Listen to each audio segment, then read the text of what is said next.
All right, welcome everyone. This is the March 12th. Wow, already middle of March 2017, uGameHub.com Sunday Firefan hangout for today. Like I said, March 12th. I'd like to welcome all the viewers, whether you watch this live or on replay. Thank you for spending the time to check in with us today. Flying again solo today.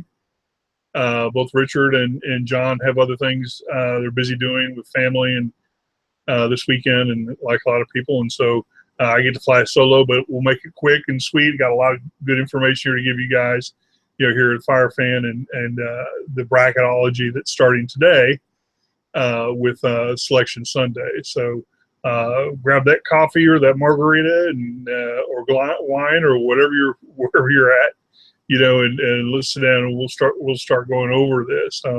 Do like to stay at the beginning of these hangouts that we do here. For Firefan, these hangouts here at uGameHub.com are designed to maximize the points that you can earn on the Firefan app. And if you haven't got the Firefan app, look around this broadcast window. You'll find a link. That'll you'll be able to download the app either to your maybe desktop or actually on your phone. Go to your store and just type in Firefan. You'll get the app and download it and get started for free. So the main thing we really push here, is the pregame. And, it was interesting during the NFL season, the pregame, we go, oh, gosh, we got 13 games. Well, guess what? On a Saturday during college football season's main thrust, you got 160, 170 games. You got 144 games in college, and you got another 20 or 10 at least for NBA. That's just on Saturday, Sunday. So anyway, doing the pre-games, you'll score a ton of points on the pre-games. And this is one other quick little note we've learned here at uGameHubs.com. When you're playing the pre-game, if you're in a big hurry, the top left selection is your best selection. Just whatever it is, top left, hit it every time. And that's your best selection for the most points. If you don't have time to even read the question, just top left. If you want to take some time and really make it worth your while, I guess, to study it like some people do, then of course pick the best selection, your choice. A lot of people just don't have time. Want to play all the games and just want to get in, get out. If you're going to do that, just pick the top left selection. It's your best bet. We've learned that through feedback and obviously all the testing we've done as well. So March Madness today, or Selection Sunday today, the beginning of the March Madness. We've got bracketology. I'm not going to screen share anything here, but because we really don't know the exact bracket yet. The bracket, deal won't come out for a few more hours, and then we don't know who the final, the number one seeds. We pretty much know everyone else. There's probably 3 or 4 teams we don't know, but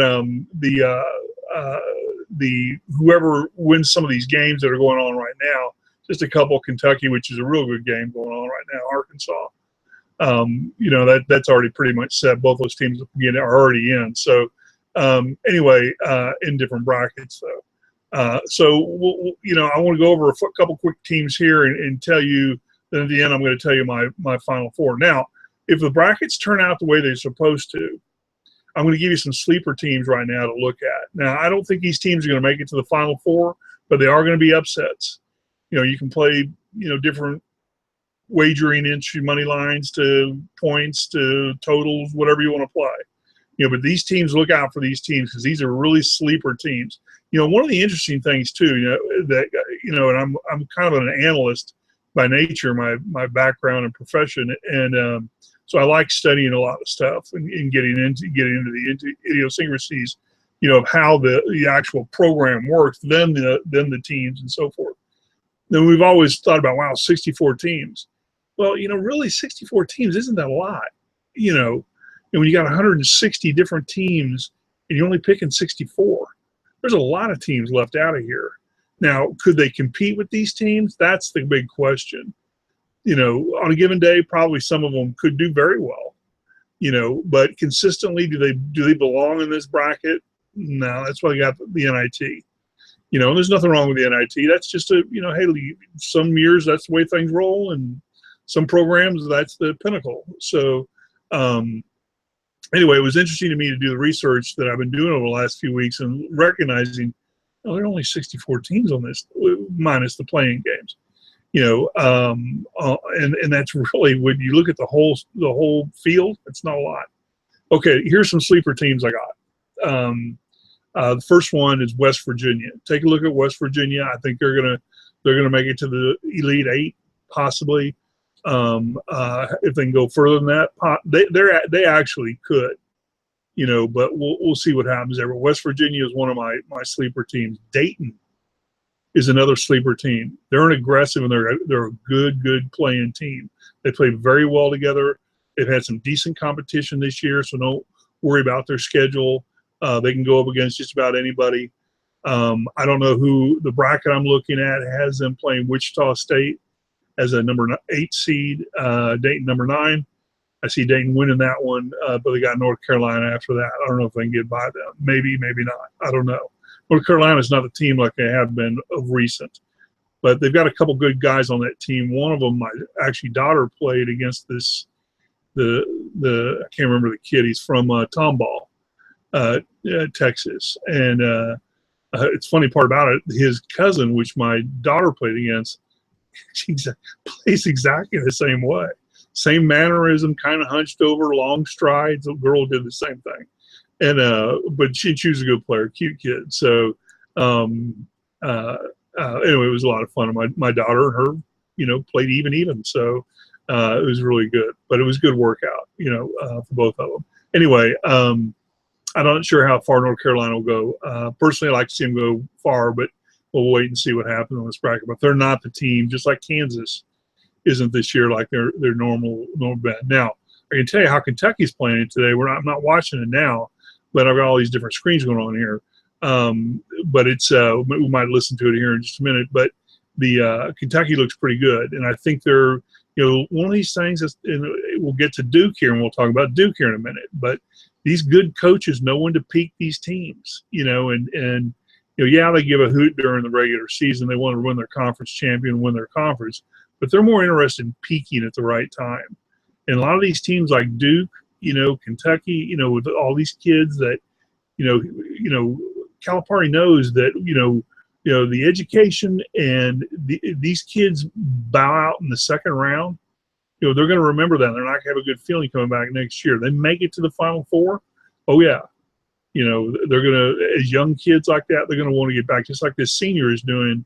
He's showing a really, really example of this game that's going on right now. And I know a lot of people are watching it, the Kentucky-Arkansas championship game. But let me continue with my sleepers.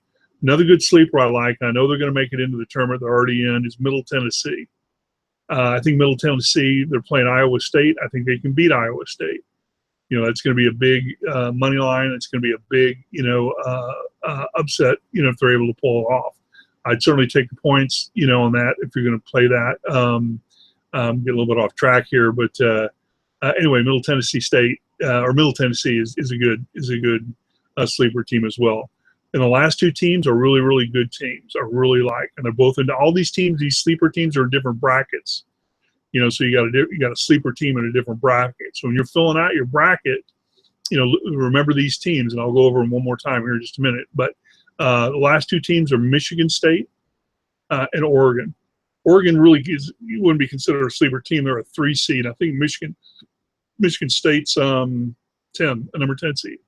So, and those two teams are are they in the same bracket? No, they're not. They're not. They're apparently in different brackets. They wind up that way.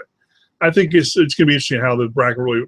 I should print this out just to kind of compare. But let me go over these teams again: West Virginia, Dayton, Middle Tennessee, Michigan State, and Oregon as my sleepers. Now let's move on to the Final Four, and let me give you this real quick here, and we'll call it a day. And also, we're going to be back next week, obviously, with the first round. We'll be able to decipher how it went this week. But actually, it's kind of funny. I'm traveling all this week. I'm being on the West Coast all week long. But it's you can.